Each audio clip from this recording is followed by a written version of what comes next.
सहनाववतु सहनौ भुनक्तु सह वीर्यं करवावहै तेजस्विनावधीतमस्तु मा विद्विषावहै। ओम शांति शांति शांति। शंकरं शंकराचार्यं केशवं बादरायणं सूत्रभाष्यकृतौ वन्दे भगवन्तौ पुनः पुनः। ईश्वरो गुरुरात्मेति मूर्तिभेदविभागिने व्योमवद्व्याप्तदेहाय दक्षिणामूर्तये नमः। ओम शांति शांति शांति।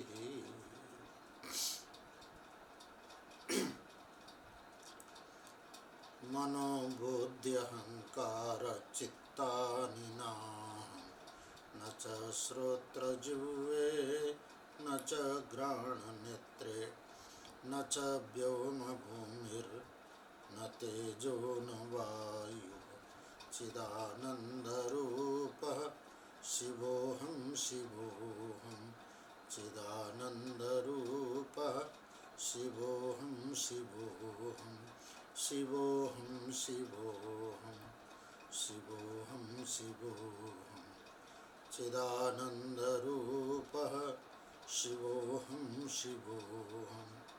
न च प्राणसंज्ञो न वै पञ्चवायु न वा सप्तधातुर्न वा पञ्चकोशः न वाक्पाणिपादौ न चोपस्थपायु चिदानन्दरूपः शिवोऽहं शिवोऽहं चिदानन्दरूपः शिवोऽहं शिवोऽहं शिवोऽहं शिवोऽहं शिवोऽहं शिवोऽहं चिदानन्दरूपः शिवोऽहं शिवोऽहं।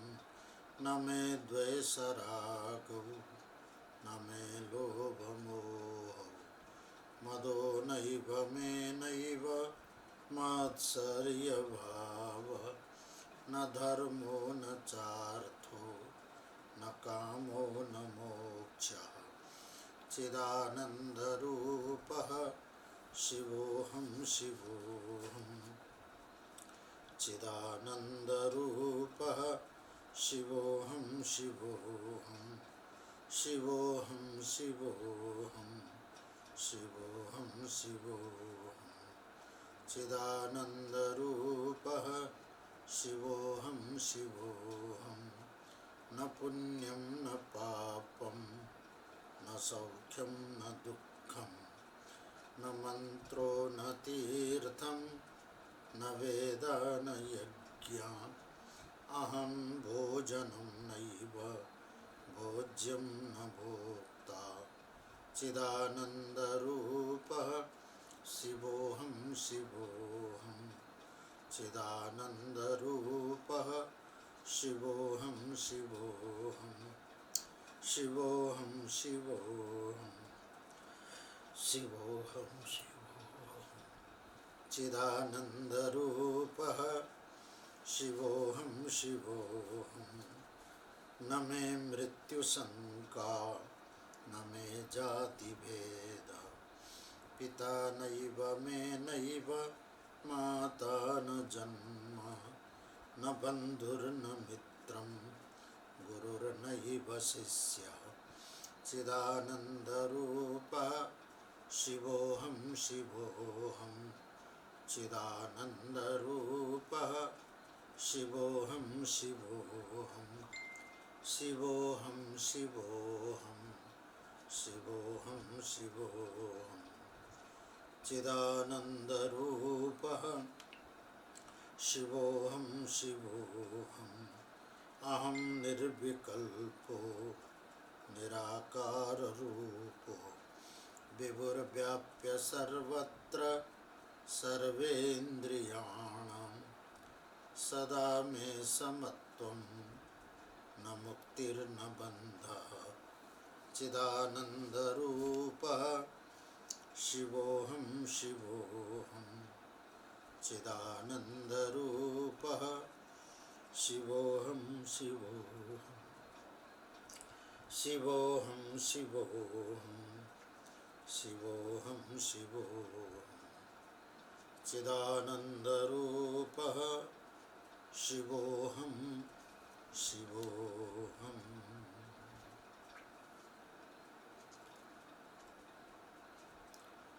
गंधर्वराज पुष्पदंताचार्य जी द्वारा विरचित शिव महिम्न स्तोत्र को प्रसंग चली रहे कुछ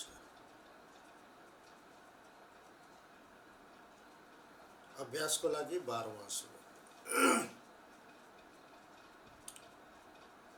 अमुष्यत्वत् सेवा समधिगत सारं भुजवनं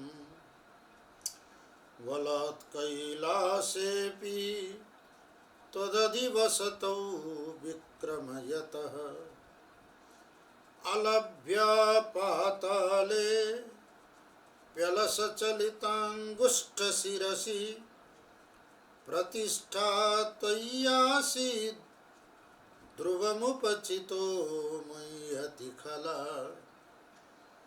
अमुष्या त्वत्सेवा समधिगतसारं भुजवनं बलात् कैलासेऽपि त्वदधिवसतौ विक्रमयत अलभ्या पाताले प्यलसचलिताङ्गुष्ठशिरसि प्रतिष्ठा त्वय्यासीत् ध्रुवमुपचितो मय्यति खला अमुष्य त्वत्सेवा समधिगतसारं भुजवनं बलात् कैलासेऽपि त्वदधिवसतो विक्रमयत अलभ्या पाताले प्यलसचलिताङ्गुष्ठशिरसि प्रतिष्ठा त्वय्यासीत् ध्रुवमुपचितो मय्यति खला तवैश्वर्यं यत्नात् यदुपरि विरिञ्चिर्हरिरदा परिच्छेत्तुं याता वनलमनलस्कन्धवपुषा ततो भक्तिश्रद्धा वरगुरुगृणद्भ्यां गिरिशयत् स्वयं तस्थेताभ्यां तव किमनुवृत्तिर्न फलति अयत्नादापाद्य त्रिभुवनमवैरव्यतिकरं दशास्यो यद्बाहु अभृतरणकण्डूपरवसान् शिरः पद्मश्रेणी रचितचरणाम्भोरुहबले स्थिरायास्त्वद्भक्ते त्रिपुरहरविस्फूर्जितमिदम् अमुष्य त्वत्सेवा समधिगतसारं भुजवनं बलात् कैलासेऽपि त्वदधिवसतो विक्रमयत अलभ्या पाताले प्यलसचलिताङ्गुष्ठशिरसि प्रतिष्ठा त्वय्यासीत् ध्रुवमुपचितो मय्यति खला अमुष्य त्वत्सेवा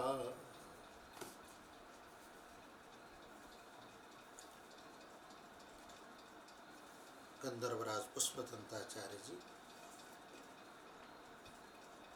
भगवान शिव को सर्वप्रिय सर्वहितकारी स्वरूप अर्वाचीन स्वरूप।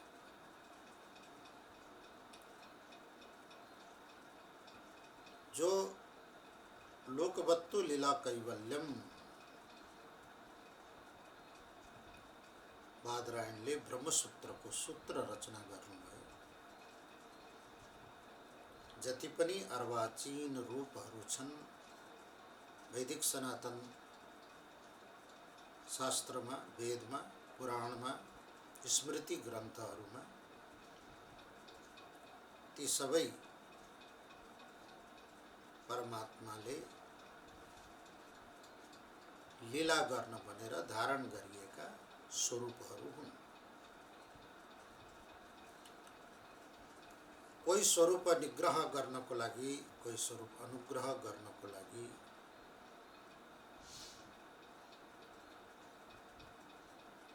सबै माया कल्पित हुन्।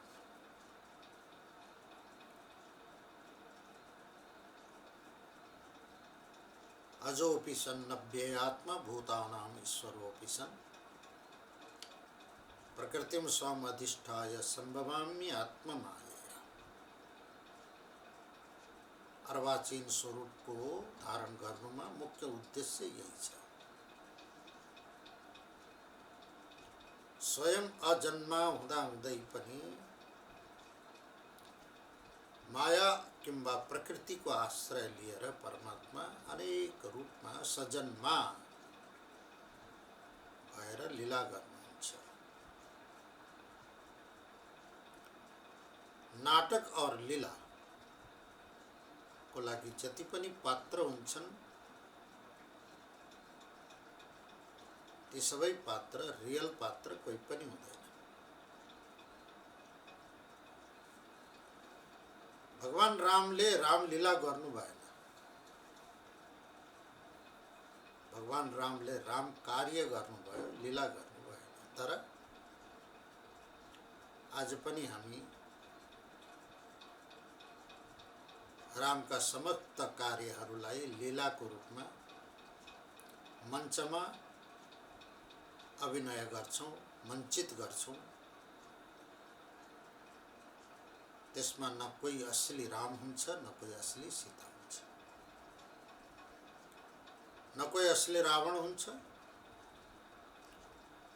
न कोही असली हनुमान हुन्छ। सबै काल्पनिक पात्रहरू हुन्छ।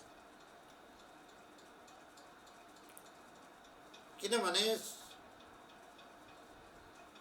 स्वयं रामलीला को जो मूल स्वरूप हो राम, वो स्वयं काल्पनिक हो। किनभने रामलीला का मूल जो स्वरूप भगवती सीता हुन्, वो स्वयं काल्पनिक हुन्। कृष्ण लीला हुन्छ।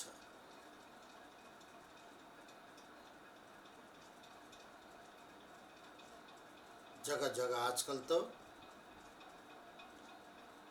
व्यावसायिक भागवत सप्ताहहरूमा भक्तहरूको मनोरञ्जन गर्न भनेर हर वाचक पण्डितले वाद्यवादक, गान, संगीतको मात्रै प्रयोग गर्छ। त्यति मात्रै नभएर अलग अलग प्रसङ्गका अलग अलग झाँकी बनाउँछ।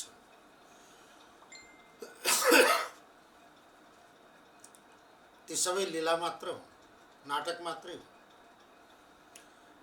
किनभने त्यो लीला, त्यो झाँकीका जो मूल स्वरूप हो, चाहे शिवलीला होस्, चाहे कृष्ण लीला होस्, चाहे रामलीला होस्,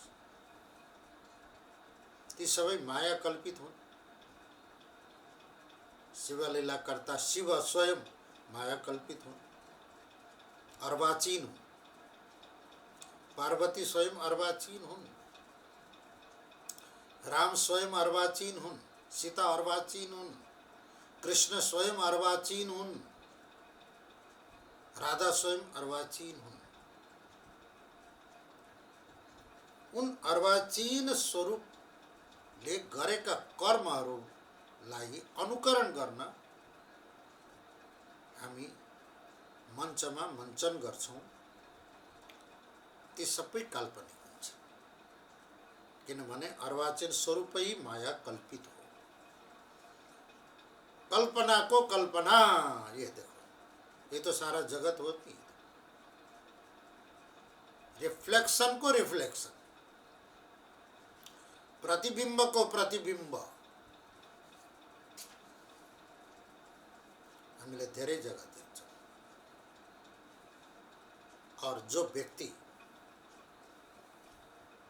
इस रहस्य को जान्दैन, यो रहस्य नजान्ने व्यक्ति संसारमा सबै मोहित हुन्छन् र भन्ने गर्छन् सबै कुरा सत्य हो। राम सत्य हुन्, सीता सत्य हो।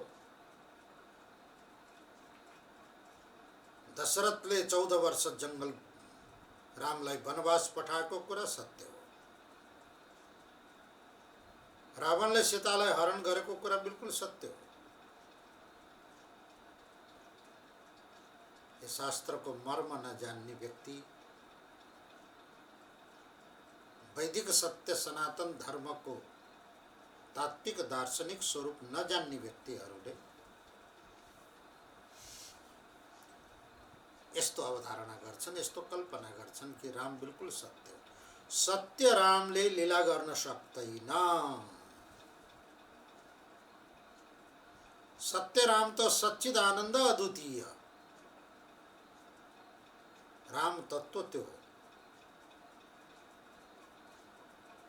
और सीता को वियोग में जंगल में भटकने, रुँदै हिँड्ने, राक्षससँग युद्ध गर्ने, 14 वर्ष वनवास में जाने, गोपनीयहरूसँग रासलीला गर्ने, ब्रजमा मक्खन चोरेर खाने, सच्चिदानंद अद्वितीय कृष्णले यस्तो गर्नै सक्दैन। यस्तो गर्नको लागि सच्चिदानंद अद्वितीय जो अजन्मा हो, माया द्वारा जन्म लिएपछि मात्रै यो सम्भव छ। त्यसकारणले माया द्वारा जो जन्म लिन्छ त्यो नक्कली हुन्छ, त्यो असली हुँदैन। यो वेदान्तको डिण्डिम घोष हो। त्यसकारण पुष्पदन्ताचार्यजी अर्वाचीन स्वरूपका स्मरण गरेर स्तुति गर्नुहुन्छ। प्रसंग चलिराखेको छ। ब्रह्मा और विष्णुले भगवान शिव को अनन्य भक्ति गरे। त्यसपछि भगवान शिवले आफ्नो स्वयं स्वरूप प्रकट गरिदिनु भयो। स्वयं तस्थे ताभ्याम, दुईटै ब्रह्मा और विष्णु का अगाडि स्वयं भगवान शिव प्रकट हुनुभयो।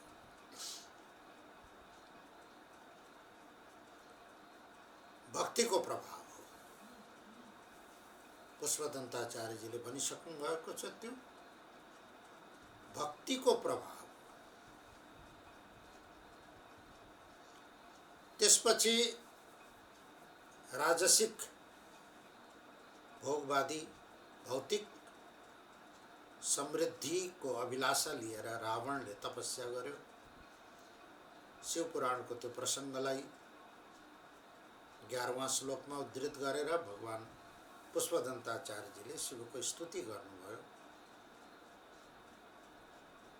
रावणले भगवान शिवको अर्वाचीन स्वरूप भगवान शिवको चरण कमलमा आफ्नो 10-10 वटा मस्तक कमललाई अर्पण गर्यो। भयंकर भक्ति गर्यो। भगवान शिव प्रकट हुनुभयो र रावणले चाहेको वरदान प्रदान गर्नुभयो।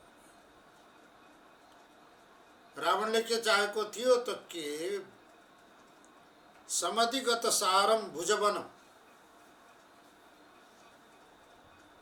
हे भगवान, यो संसारमा म यति बलशाली बनौं कि मेरा इस 20 भुजाहरूमा यति ताकत होस्, शक्ति होस् कि कोई देवता मुझे परास्त गर्न नसकून्। और मलाई मनुष्यसँग त डरै छैन, अलिकति शक्तिशाली भनेका देवताहरू हुन्, देवताहरूले पनि मलाई परास्त गर्न नसकुन्। और कुबेरको जो पुष्पक विमान हो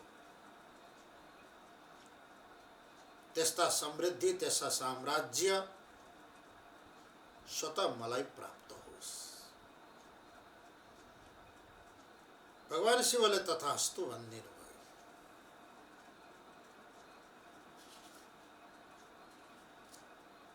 भगवान शिवसँग वरदान प्राप्त गरेर रावणले तीनों लोकमा शत्रु रहित बनायो। अवैरीकृत,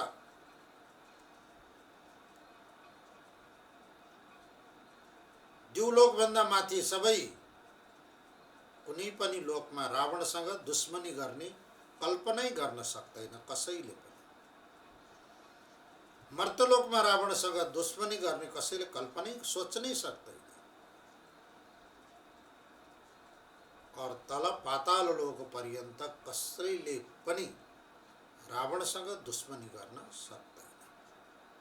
परिणाम के भयो कि अवैरीकृत, तीनों लोक अवैरी शत्रु रहित भए।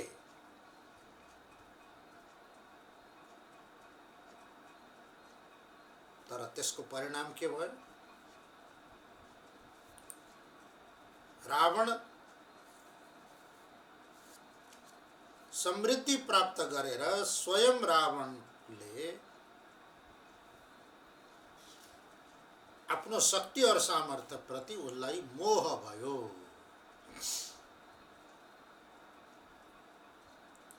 मोहको परिणाम के भयो? 12वां श्लोकमा पुष्पदन्ताचार्यजी पुराणको प्रसङ्गलाई लिएर स्मरण गर्दै 12वां श्लोकको रचना गरेर भगवान शिवको स्तुति गर्नुहुन्छ। यो श्लोकमा शिवजीलाई सम्बोधन छैन।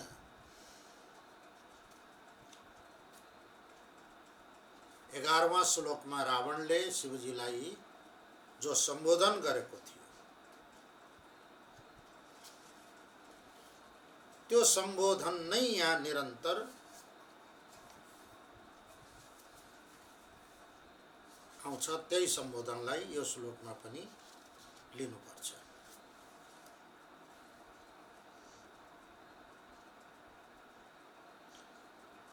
11वां श्लोकमा सम्बोधन छ, त्रिपुरहर अयत्नादापाद्य त्रिभुवनमवैरव्यतिकरं दशास्यो यद्बाहु नभृत रणकण्डू परवशान् शिरपद्म श्रेणी रचित चरणाम्भोरुहबले स्थिरायास्त्वद्भक्ते त्रिपुरहर विस्फूर्जितमिदम्। हे त्रिपुरहर, हजुरको चरणमा स्थिरा भक्तिको परिणाम यो भयो, त्रिभुवनम अवैरीकरम कृतम। परिणाम यो भयो कि रणकण्डू परवसान, युद्ध गर्ने रहर उसको पूरा हुन सकेन। उसका पाखुरा का बल कसैसँग युद्ध गर्न नपाएर पाखुरा चिलाउन थाले। रणकण्डू, कंडू शब्दको अर्थ हुन्छ कंडू यते कंडू, कनौ, चिलाएपछि कनाउँछन् व्यक्ति।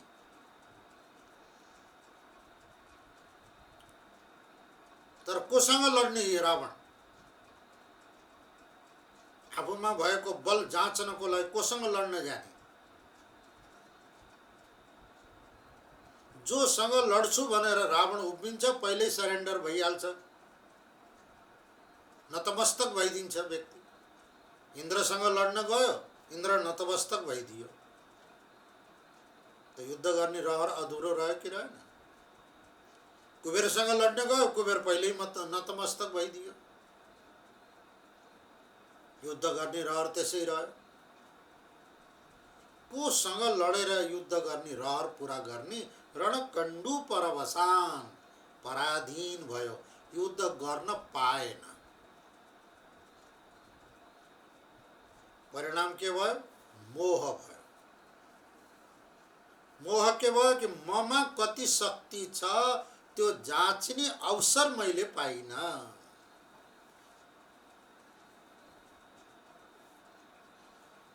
त पुराणको यो प्रसङ्ग हो। अमुष्य त्वत्सेवा,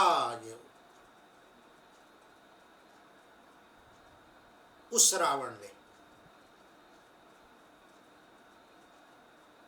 यहाँ पुष्पदन्ताचार्यजीले अमुष्य ये शब्द प्रयोग गर्नुभएको छ।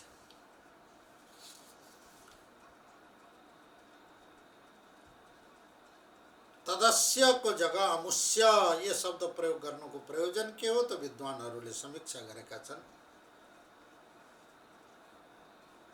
तदस्य यो प्रत्यक्ष सम्बोधन निर्देशन हुन्छ भने अमुष्य यो परोक्ष निर्देशन हो।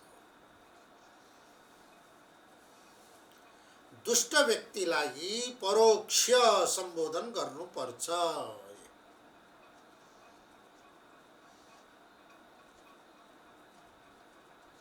नीतिकारहरूले भनेका छन्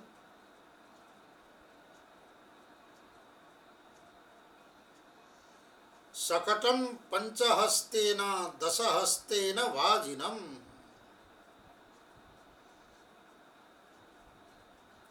गाडी, गाडा, सकट भनेको गाडा, रथ,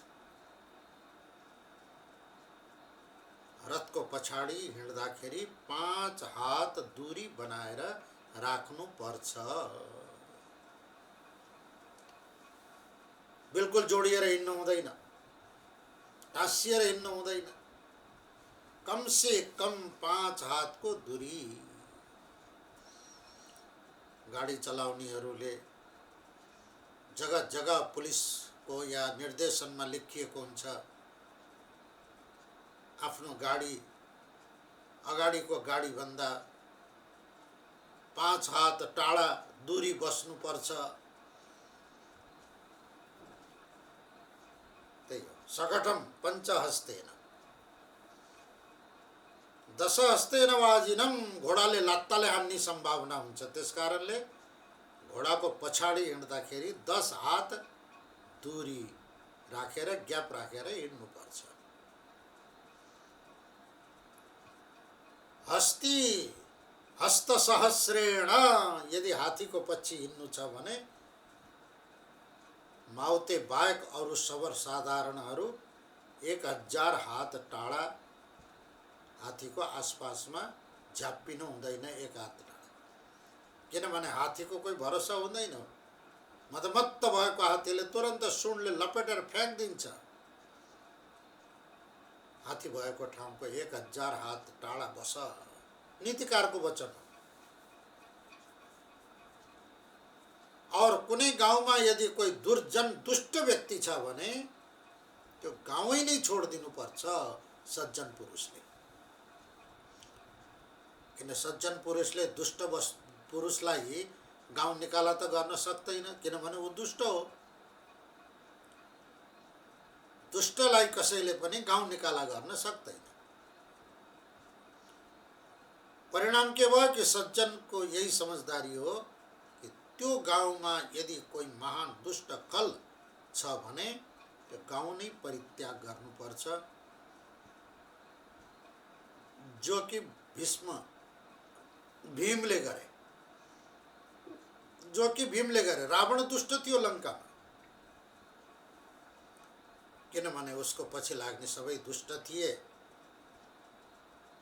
एकमात्र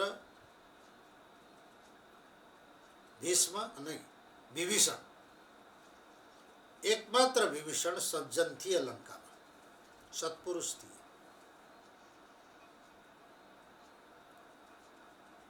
तो रावण विभीषण एक्लैले रावणलाई लङ्काबाट निकाल्न त सक्दैनथे। रावण दुर्जन छ, दुष्ट छ भन्ने जानेपछि विभीषण आफैले लङ्का परित्याग गरिदिए। नीतिकारले पनि त्यही भनेका छन्, जुन देशमा दुष्ट व्यक्तिको साम्राज्य छ, सत्पुरुषको चाहिए कि त्यो देशै परित्याग गरिदिउन्, किनभने दुष्टलाई लाइनमा ल्याउन सकिँदैन। दुष्टलाई दैवले नै लाइनमा ल्याउँछ, अरू कसैले ल्याउन सक्दैन। इन्सानले त कुनै हालतमा दुष्टलाई, दुर्जनलाई लाइनमा ल्याउन सक्दैन। दैवले नै कहीँ न कहीँ घुमाएर त्यसलाई लाइनमा ल्या, नत्र त्यो दुष्टता छ। यो नीति अनुसार पुष्पदन्ताचार्यजीले रावण खल भएको हुनाले, दुष्ट भएको हुनाले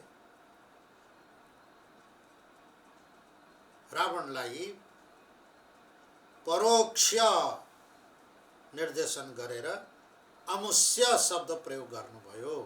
अन्यथा यदि रावणको जग्गा कोही सज्जन पुरुष हुन्थे भने तदस्य शब्द प्रयोग हुन्थ्यो भनेर विद्वानहरूले समीक्षा गरेका छन्। यो संस्कृतको व्युत्पत्ति हो, कसलाई कस्तो सम्बोधन गर्ने, आत्मनेपदको प्रयोग गर्नुपर्छ। उस रावण, तदस्यको अमुष्यको अर्थ भयो तदस्य, अर्थात् अमुष्य, त्यो रावण। कुन रावण? 11वां श्लोकमा वर्णन गरिएको रावण। यो अर्थ लिनु यहाँ, अमुष्य शब्दले त्यो रावण, कुन रावण? 11वां श्लोकमा वर्णन गरिएको रावण। कुन रूपमा वर्णन गरियो 11औं श्लोकमा? आफ्नो शिर नै भगवान शिवको चरणमा अर्पण गरेर स्थिर भक्ति गर्ने रावण। त्यस्तो रावणमा अचानक के भयो? मुह्यति, भगवान शिवद्वारा प्राप्त शक्तिलाई लिएर उनलाई मोह भयो। मोह भयो माने घमण्ड भयो। यो शक्ति मेरो, मैले यो शक्ति जाँच्ने कहाँ?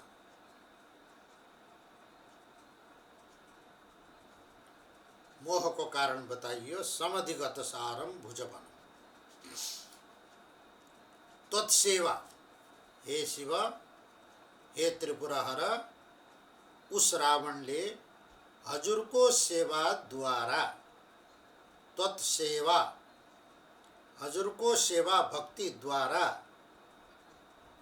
समधिगत सारम भुजवनम, भुजवन, भुजवन शब्दको अर्थ हुन्छ रावणका 20वटा हात। जब रावणले माथि उठाउँथ्यो 20वटा हात, ठुला ठुला पाखुरा सालका रुख झैं उभिन्थे। वन, जंगल जस्तो। एउटालाई रुख भनिन्छ भने एकभन्दा धेरै भयो भने वन भनिन्छ। समूहलाई, जस्तै एउटालाई घर भनिन्छ भने एउटा भन्दा धेरै घर भयो भने त्यसलाई गाउँ भनिन्छ। 100-150 भन्दा धेरै भयो भने त्यसलाई शहर भनिन्छ। त्यस्तै गरी जहाँ 2-4-10वटा रुख उभिएका हुन्छन् त्यसलाई वन भनिन्छ।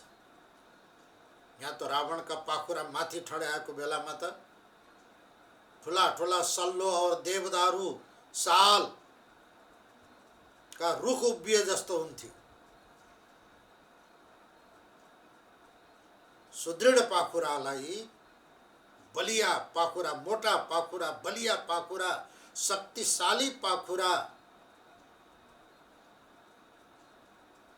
को सम्बोधन गर्नको लागि भुजवनम शब्द प्रयोग गर्नुभयो पुष्पदन्ताचार्यले। अमुष्य तत्सेवा, समधिगतम, सेवा द्वारा प्राप्त भएको, अधिगत, सम्यक अधिगतम, समधिगतम, सारम, बलम, सार को अर्थ हुन्छ बल, भुजवनम,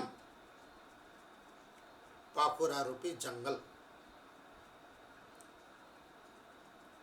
रावणले के भन्यो भने यत्र मेरा पाखुरा छन्, यत्रो पाखुरामा कति बल छ, आजसम्म मैले युद्ध गर्न बराबरी युद्ध गर्ने योद्धा मैले पाइनँ, यो बल बेकार जाने भयो, यसको कोही न कोही उपयोग त गर्नु पर्यो।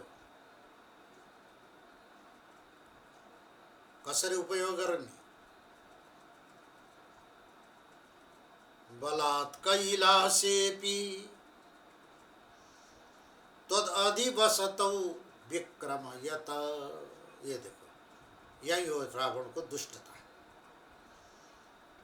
तदधिवसत, हजुर को नित्य निवास स्थान जो कैलाश पर्वत हो, भू कैलाश, भू कैलाश, पृथ्वी को कैलाश, भू कैलाश, कैलाश पर्वत। रावणलाई यो थाहा थियो कि कैलाश पर्वत भगवान शिव को नित्य निवास स्थान।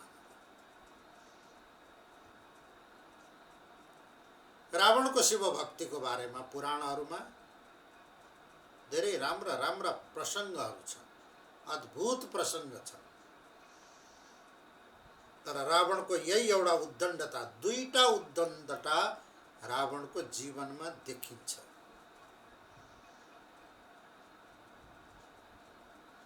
शक्तिलाई, भक्ति द्वारा प्राप्त भएको समाधिगत सार शक्तिलाई पचाउन नसकेको अवस्थामा दुई जगह उद्दण्डता देखिन्छ। पहिलो उद्दण्डता त रावणको भयो, भगवान शिव को नित्य निवास कैलाश पर्वतलाई नै उखाडेर उक्काएर म लंकामा लगेर राख्छु भन्ने उद्दण्डता, रावण को पहिलो उद्दण्डता यो। दोस्रो उद्दण्डता भगवान राम की अर्धांगिनी जगत जननी सीतालाई नै भोग्य बनाउँछु भन्ने रावण को यी दुईटा उद्दण्डता, इनलाई यदि माइनस गरिदिने हो भने रावण फेरि महान पुरुष थियो। तपस्या, भगवत भक्ति, शिव भक्ति, समृद्धि, शक्ति, सामर्थ्यता सबै कुरो ठीक थियो। तर यही दुईटा उद्दण्डता प्रत्यक्ष देखिन्छ।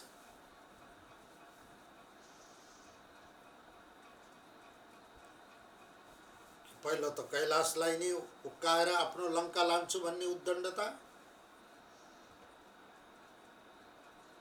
दोस्रो भगवती सीतालाई म भोग्य बनाउँछु, पत्नी बनाउँछु भन्ने उद्दण्डता।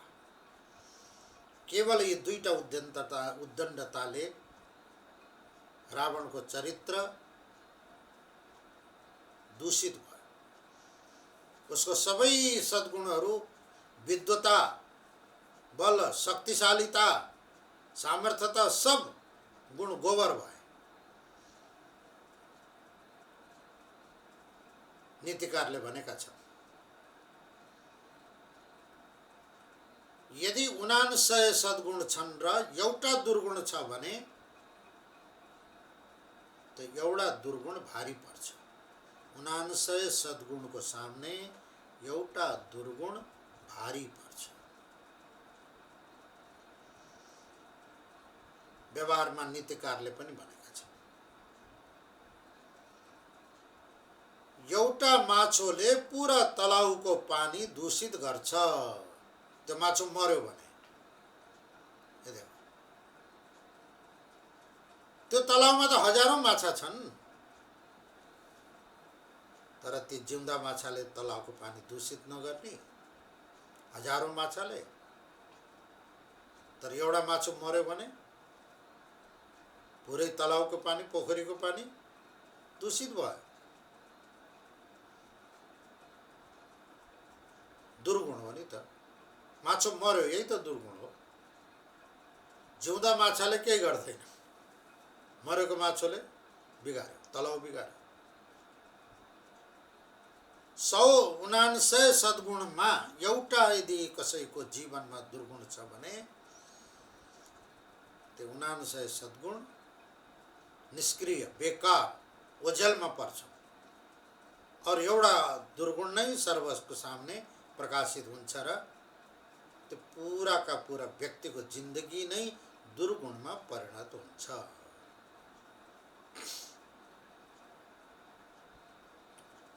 पुराणको यो शिव पुराणको प्रसङ्ग छ। रावण शिव भक्ति प्रति बहुत निष्ठावान थियो। प्रतिदिन प्रातःकाल ब्रह्म मुहुर्तमा उठेर नुहाई धुवाई गरेर लङ्काबाट कैलाश पर्वतमा गएर साक्षात भगवान शिवको 16,000 विधि अनुसार अर्चना, पूजा, सेवा गरेर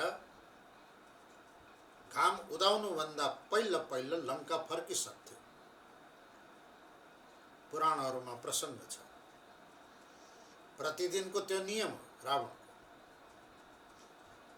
यस्तो शिव भक्तिको परिणाम ये भयो कि समधिगत सारम भुजवनम,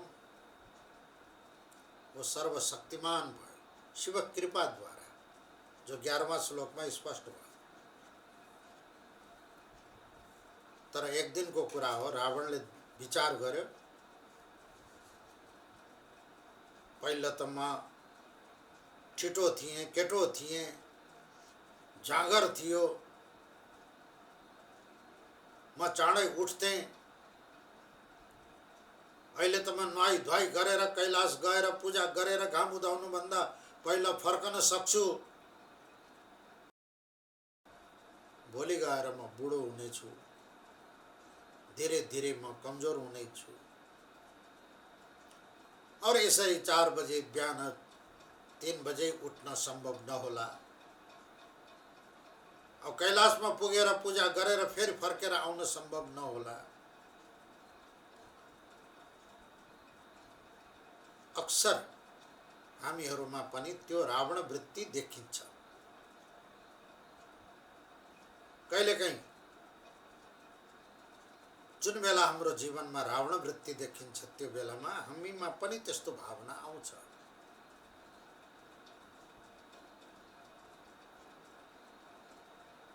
रावणले के विचार गर्यो भने मेरो यता 20वटा पाखुरा छन्, यसमा यति बल छ,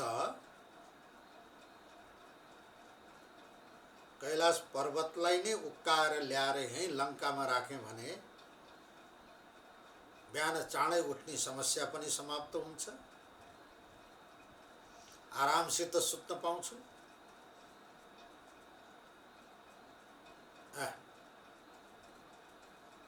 अर्को कुरा, दिनदिनै कैलाश जाने झन्झटै खत्म। आफ्नै घरको आँगनमा राखेर यही आरामसित पूजा गर्न पाइन्छ।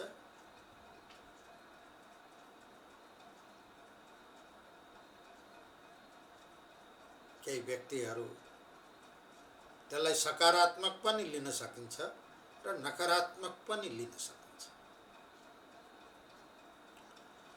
जो व्यक्ति कमजोर थियो, समृद्धि सामर्थ्यता थिएन, त्यो अवस्थामा बिहानै उठेर पशुपतिनाथ दर्शन गर्ने नियम बनाएको छ। बिहानै उठ्यो, कोही हिँडेर पुग्यो, कोही गाडीमा चढ्यो, कोही बसमा चढ्यो, कोही आफ्नै गाडी मोटरसाइकल चढ्यो, पशुपतिनाथको दर्शन गर्यो, मङ्गल आरतीको दर्शन गर्यो, जल स्पर्श लिएर आयो। भगवान शिवको कृपा भयो, उसलाई समृद्धि प्राप्त भयो, को पैसा आयो, धन सम्पत्ति आयो। उसले विचार गर्यो कि क्या झन्झट दिनदिनै पशुपति यहाँबाट उठेर जाऊ, मेरो घर कम्पाउन्डमा यत्रो जमिन छ, त्यो घरको एउटा कुनामा यहीँ पशुपति मन्दिर बनाउँछु भनेर शिव मन्दिर बनायो। एउटा कुरा त ठिक हो, नजदिकै शिव मन्दिर बनायो नि त, तर के उद्देश्यले बनायो? दिनै पशुपति जाने झन्झट सकियो। घरमै पशुपति मन्दिर, आँगनमै पशुपति मन्दिर। परिणाम के हुन्छ, त्यो व्यक्तिले आँगनमा पशुपतिनाथ मन्दिर बनाएपछि झन् यति अल्छी भयो कि आफूले बिहान उठेर नुहाएर पूजा गर्न छोडेर, किनभने पैसा आयो, पुजारी राखिदियो, बाजे ल तिमीले पूजा गर्नु है मेरो मन्दिरमा। यसलाई भनिन्छ रावण वृत्ति। यही हो रावण वृत्ति। तिमीले म पुजारी राखेर पशुपतिको भगवानको पूजा गराउँछु भन्ने उद्देश्यले थोडी बनाएका थियौ। मसँग पैसा छ, घरकै आँगनमा एउटा पशुपतिको मन्दिर बनाउँछु, शिवजीको मन्दिर बनाउँछु, सजिलो हुन्छ, बिहानै यहीँ पूजा गर्न सजिलो हुन्छ। पानी परेको बेलामा, लकडाउन भएको बेलामा पशुपति जाने झन्झट रहेन। राम्रो उद्देश्यले बनाएका थियौ मन्दिर। यहाँसम्म त रावणको 11वां श्लोक ठिक छ। तर तिमीले पूजा मन्दिर बनाइसकेपछि पैसा भयो, एउटा पण्डितलाई नोकरी दिएर ल ए बाजे बिहान आएर पूजा गरिदिनु है, एकावृत्ति रुद्री गरिदिनु, दूध चढाइदिनु, फुल चढाइदिनु, भोग लगाइदिनु, एकावृत्ति रुद्री गरिदिनु है। ल कति पैसा लिनुहुन्छ? महिनाको 5000, 5000 दिन्छु। यो रावण वृत्ति हो कि होइन? 12वां श्लोकको यो रावण वृत्ति। त्यसपछि ऊ आफू सुतेको छ 8 बजेसम्म। आँगनमा छेउमा मन्दिर बनाउनुभन्दा पहिला बिहान 4 बजे उठेर पशुपति जाने गरेको थियो। भगवानको कृपा भयो, पैसा समृद्धि आयो। उनले ठुलो घडेरी किन्यो, जमिन किन्यो और ठुलो घर बनायो। त्यही आँगनमा एउटा मन्दिर बनायो। सबैलाई देख्ने कि आहा कस्तो भक्त रहेछ यो त, हेर त आफ्नो घर पनि बनायो, घरकै छेउमा मन्दिर बनायो। आहा, परिणाम के गर्यो? आफूले पूजा गर्नु छैन। नोकरी दियो, तनखा दियो, पैसा दियो, पुजारी बिहान आएको छ, 5 बजे उठेर पुजारी आयो जाडोमा, टिर्याउँदै उसले भगवान शिवको पूजा गर्यो, अभिषेक गर्यो, आरती गर्यो, शङ्ख बजायो, घण्टा बजायो। वो आरामसित कोठामा सिर कोडेर सुत्यो छ। ये रावण वृत्ति। ये घरको आँगनमा मन्दिर बनाएर सुत्नको लागि बनाएका हौ तिमीले मन्दिर। पूजा गर्न सजिलो होस् भनेर पो बनाएका हो। झन् और निष्ठाले पूजा गर्नु पर्थ्यो। पशुपति गएर दर्शन गर्दा 10 मिनट 15 मिनटमा पूजा गरेर दर्शन गरेर आउँथ्यौ भने जान आउन समय तिम्रो बचत भयो। त्यो समय सहित प्लस गरेर मन्दिरमा बसेर पूजा गर्न छोडेर के गर्यौ?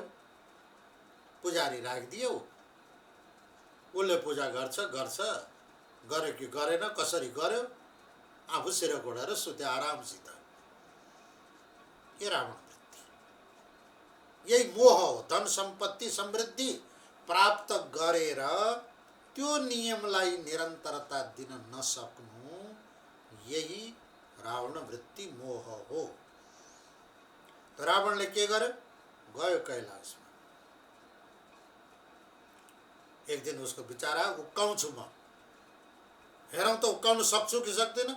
यदि उक्काउन सके भने त लान्छु लङ्कामा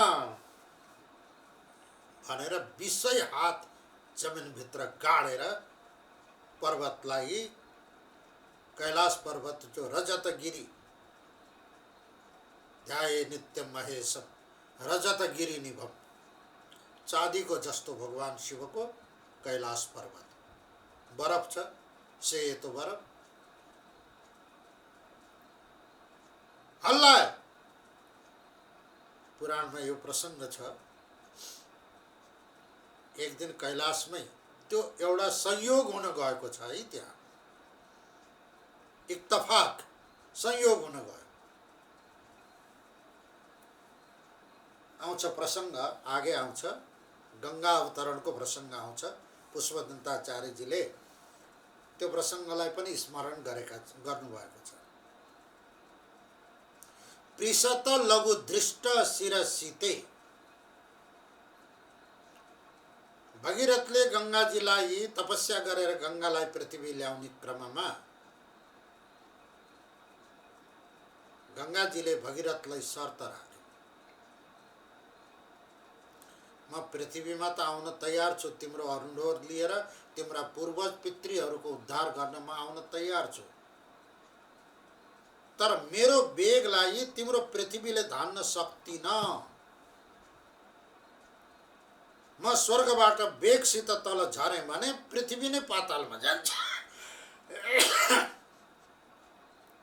यदि कोही मेरो वेगलाई धारण गर्न सक्ने कोही क्षमता, कोही उपाय तिमीसँग छ भने म पृथ्वीमा अवतरित गर्छु, अन्यथा तिम्रो पितृ उद्धार गर्न भनेर आउँदाखेरि त सारा पृथ्वीको प्रलय हुन्छ, जान्छ पातालमा। तो कसले धारण गर्न सक्छ त त्यो वेगलाई? भगीरथले ब्रह्मा विष्णु इन्द्र सबैसँग अनुरोध गरे। शिवपुराणको प्रसङ्ग छ। सबैले हात जोडे भने नै बाबा, त्यत्रो वेगलाई हामी त धान्न सक्दैनौँ।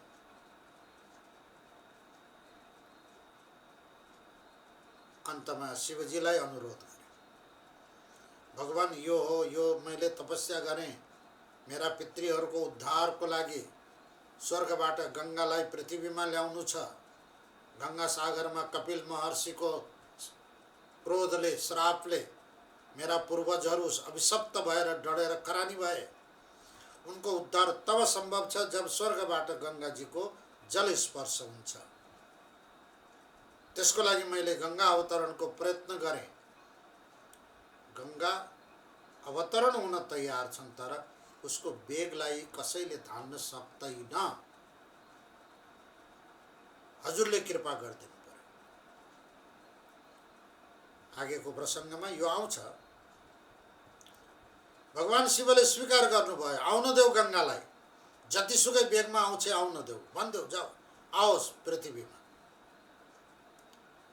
गङ्गाले आफ्नो सारा ताकत लगाएर गडगडाउँदै तल झर्न थालिन्। भगवान शिवले आफ्नो जटा खोलिदिनु भयो आकाशमा। रावणले स्तुति गर्छ, जटा कटाह सम्भ्रमम। आकाशमा भगवान शिवको जटा यसरी फैलाइदिनु भयो कि त्यो गङ्गा त भगवान शिवको जटामा उल्झिएर, बेरिएर, लपेटिएर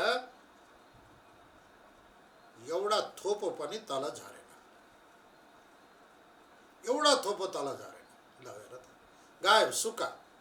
करानी घसेर पालेको लट्टा त्यो त सुक्यो, त्यसै ड्राई थियो। त्यो पानीले त के त्यही सुक्यो। भगीरथ हेर्छन्, अब गङ्गाजी तल आउँछिन्, के को आउने नि, सुक्यो भयो। पृषत लघु दृष्ट शिरसिते, त्यत्रो गङ्गा हजुरको शिरमा दुबोको टुप्पोमा ओस झुन्निए झैँ टलक्क टल्किएको मात्रै छ। हरायो, कहाँ हरायो, कहाँ हरायो। यो श्लोक पुष्पदन्ताचार्यजी गङ्गा अवतरणको प्रसङ्गमा शिवजीको स्तुति गर्नलाई भन्नुहुनेछ। त्यो गङ्गा भगवान शिवको जटामा बसेकी थिइन्। पार्वती एक दिन भगवान शिवको सेवा गर्दै थिइन्। वामाङ्गे च विराज भूधर सुता देवापगा मस्तके। देवापगा माने देवताको नदी, अपग माने भागीरथी, मस्तके। भूधर सुता पर्वतकी पुत्री पार्वती, वामाङ्गे आफ्नो देउरे साँप्रोमा कोखमा बसेकी छ, काखीमा बसेकी छ। और मस्तकमा देवापगा मस्तके, भाले विधु चन्द्रमा, गले च गरलम यस्यो रति ब्यालराट। पार्वतीले यसो माथितिर हेरेको त टुलुक्क गङ्गाजीलाई देखिछन्। आँखामा बसेकी पार्वतीले तुरन्त उनको त पारा चढिहाल्यो। यो को हो तपाईँको टाउकोमा? कसलाई टाउकोमा लुकाएर राखेका छौ? मेरी सौतालाई टाउकोमा, मलाई काखमा, सौतालाई टाउकोमा।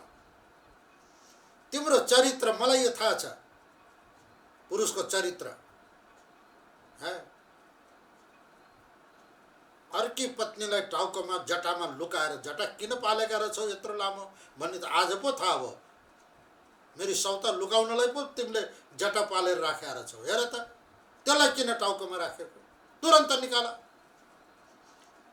भगवान शिव हात जोड्नुहुन्छ, देवी नरिसाउ न, यो तिम्रो सौता होइन। यो भागीरथी गंगा देव सुर नदी पृथ्वीमा आउन चाहन्थिन्। यिनको वेग समन गर्नलाई मैले टाउकोमा जटामा लपेटेको हो, नत्र पृथ्वी प्रलय हुन्छ। यो तिम्रो बहानाबाजी हो। निकालेर अहिले तल फ्याँक उसलाई।